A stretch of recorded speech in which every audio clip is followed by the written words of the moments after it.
A strategic retired out. What fun. I remember being in a bar late at night with a T20 coach, and he said his dream was to retire someone out tactically. So many times he had played or coached with players he knew weren't about to hit a bunch of boundaries, but his old school cricket feels wouldn't allow him to do it. Part of the reason was if it went wrong when he was a captain, he would have to explain to a coach. And if it went bad as a coach, he'd have to explain to a GM or a CEO or an owner. And this is not a new concept. Almost from the time people started having tactical discussions about T20 cricket, it's always been mentioned. I reckon the first time I ever saw it discussed was probably around 2008 or 2009. People have been waiting for this to happen for a very long time. But doing it is something else because so few teams have ever actually done it. This is the last knot. My dad told me to say this. Cricinfo put up this graphic the other day, and it shows the 3 previous times before R Ashwin. But this actually isn't the full list. They've just started popping up everywhere on my timeline. So let's have a look at a few of them.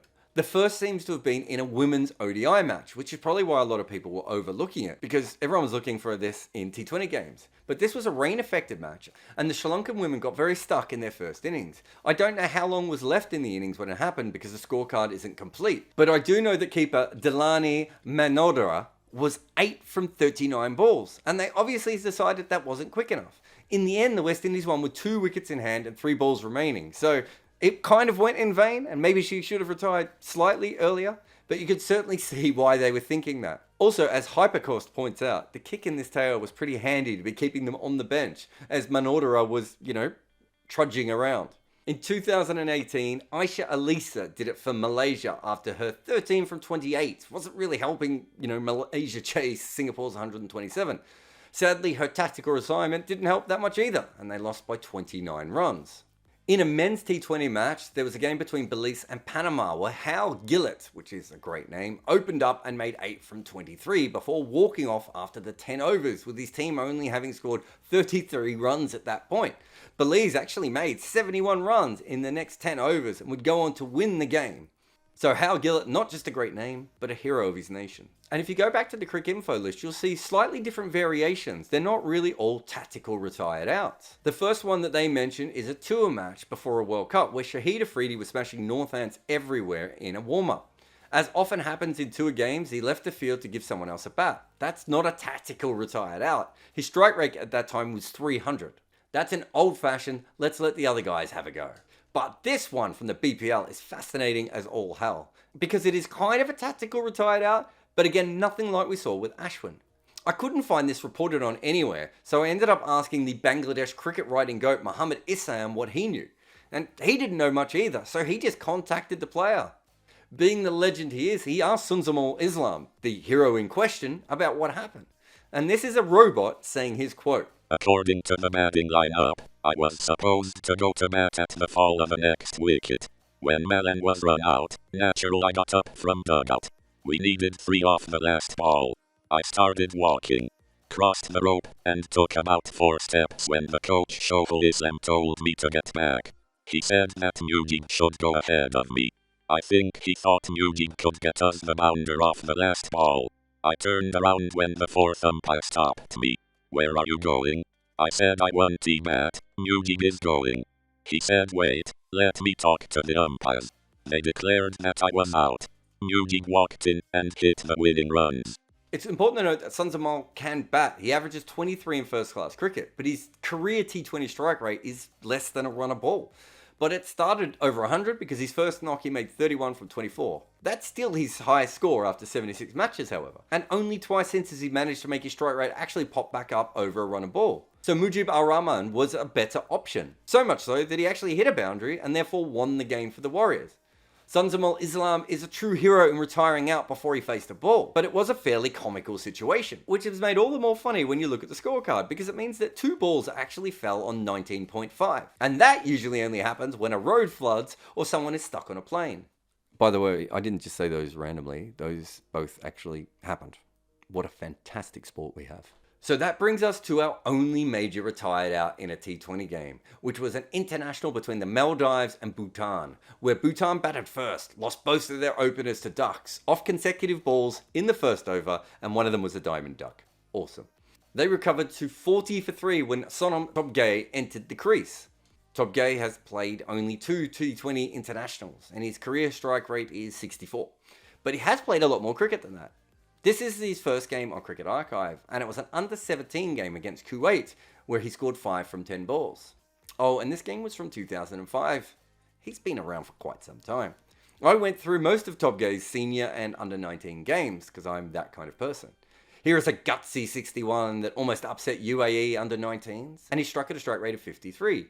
And I went through pretty much all of his knocks, every scorecard after scorecard. And I found there was one under-19 game against China, and this senior game against Malaysia, where our hero, Sonam Tobgay, scored at better than a run a ball. Twice in 57 recorded matches by Cricket Archive, and this particular innings was 14 runs from 13 balls. If Tobgay knows anything about his game, it's that he's incapable of scoring quickly, which wasn't a problem when he entered the crease at 40 for 3. It became more of a problem as he made 24 from 35. And at the end of the 19th over, his team only had 113 runs. So Tobgay left the field and let a lower order batter swing away to get Bhutan up to a better score. In that final over, Bhutan actually only scored 4 runs, and the Maldives chased them down in 15.1 overs with 8 wickets in hand. Sonam Tobgay's fight and sacrifice would be in vain. So this actually tells us that it's happened a lot. It's just that most of these games have been associate games or women's games or even a BPL game that wasn't covered correctly. As far as the media and the TV and the whole sort of industry around it. When things happen in the IPL, they're obviously far bigger deals. And that brings us to R Ashwin, retired out. Now he has said that it was a plan beforehand and that he gave himself a chance to hit a couple of boundaries, it didn't work and he left the field. That all makes good sense to me. Riyan Parag comes on, hits a boundary, Rajasthan wins by 3 runs, and it kind of feels like it worked perfectly for Rajasthan. Some people won't like it because they don't like anything new. But it is worth looking at one interesting point from Cameron Ponsonby's article. In retiring out, you are robbing the bowling side of a chance of a dot ball. As the great man Mark Butcher has pointed out, the other option is you can always just walk past one on purpose and go out. But there are problems here. Before we had declarations, we had batters getting out on purpose to finish innings, and people hated it because it looked shit and messy. And in this world of match fixing, it seems pretty silly to go back to a time where players are standing out of their ground on purpose so they can be run out or stumped. Retired out is a more elegant solution. And it might be that the MCC starts to look at it, especially if we see more of them. Maybe if you retire out, for instance, you still lose a ball from your innings. I don't know. I haven't really worked that one out. I'm still really workshopping that one. But I actually don't think retired out will happen that often. And the main reason is this. It's tough to strike fast when you just come to the crease. The only person who ever really mastered this in T20 cricket was Luke Ronke, who had a strike rate of 160 from his first 5 balls. No one else was particularly close to him, and he did that in the power play. But we're not really talking about someone being retired out in the power play, are we? We're talking about it happening later in the innings, when players who are set being replaced by players who are not.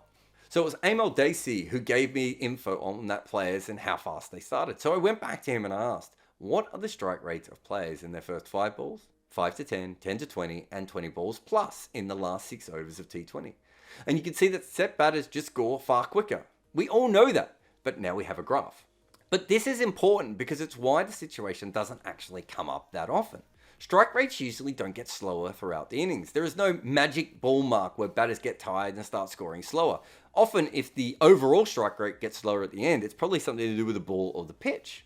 So if someone has been in for a while, the only time to yank them is if they are scoring comically slow already. And we've seen a game recently where that probably would have worked quite well. That was the game in the last World Cup where Lendl Simmons, a World Cup winner and Mumbai Indians opener, got so trapped that he sunk his team. Simmons made 16 from 35 balls. And being that the West Indies had Andre Russell, Kieron Pollard and Shimron Hetmeyer to come, that was a perfect situation for him to retire out. We actually thought in that match we had a retired out and that it was Kieron Pollard, but it turned out he was just feeling ill and he came back out and smashed the ball everywhere. But there is another cricketing reason why teams don't do this. It's because of the one brings two phrase, which is an old cricket thing that clearly has some basis in reality. The reason is fairly simple. A wicket brings a new batter, and that is when they're at their most vulnerable. From Test cricket to T20, that completely holds up. And when I talk to captains or coaches about this is what always worries them. It isn't the actual retired out, it's what happens if another wicket falls straight after. And that is why most of the tactical retired outs that we've talked about here have come very late in innings. Because wickets are just far less important then. But I also think we should focus on Ashwin, who from a pioneer standpoint, it was probably going to be him or Kyron Pollard who are going to be involved in something like this. Also, Ashwin is the perfect batter for this particular rule, because R Ashwin can bat, but not really in T20s. I mean, he has 5 test hundreds. And if he is not a frontline all-round talent, he is at the very least an overqualified number 8 in most sides. But he's not a power hitter. His strike rate is barely over a run and ball in either T20I or the IPL. And we all know what he is, a skillful player who doesn't really have masses of power. It means that he is of limited use in T20 cricket. And even though he gives you a slight kick at the death, that's still relatively slow for that period of the game. So if he isn't an ideal number 8 for hitting, what he might be is an ideal pinch blocker, or at least a floating anchor. There are very few times you want Ashwin to bat, but there may be times you need him to. A bunch of wickets have fallen, especially when there is spin on, because he's very good at handling that. So him heading up the order to keep knocking the ball around when things are falling apart might be very handy. If not, he could at least rotate the strike for better hitters at the other end. Coming in at 67 for 4 like he did in this game, you wouldn't usually need someone like Ashwin, but Rajasthan has such a thin batting lineup that Trent Boult is their number 8. So if they lost their first few wickets, they really needed to stretch their lineup. Ashwin is perfect for that. And he faced 23 balls and made 28 runs, which is okay in the middle, but starts to become a bit of an issue at the end. And so what he did was substitute himself for someone who could actually hit. Someone who's far less likely to ever hit 28 from 23, but far more likely to hit 8 from 4. And I know this upsets people, but the truth is that cricket has always been about innovation. People got upset when people started bowling overarm. People got upset when bowlers stopped bowling all the time at the stumps. People got upset when batters started hitting the ball to the leg side. Cricket has changed and continues to change, and if it didn't change, we wouldn't love it as much as it has. The only thing as consistent as cricket changing is people complaining about that. And sometimes those complaints mean that the game stops changing, and sometimes they're right. Other times people complain and the game changes and actually improves. I personally can't see too much of a problem here. If a team is in a position where a wicket doesn't matter, they will give it up. I think the most important thing, as Ashwin has pointed out, that this is a game moving forward. T20 is a new form of cricket. It's completely separate to the other formats, and it shouldn't be played the old way. In players like Sonam Tobgay and R Ashwin, what we really have is very slow scoring canaries in the coal mine.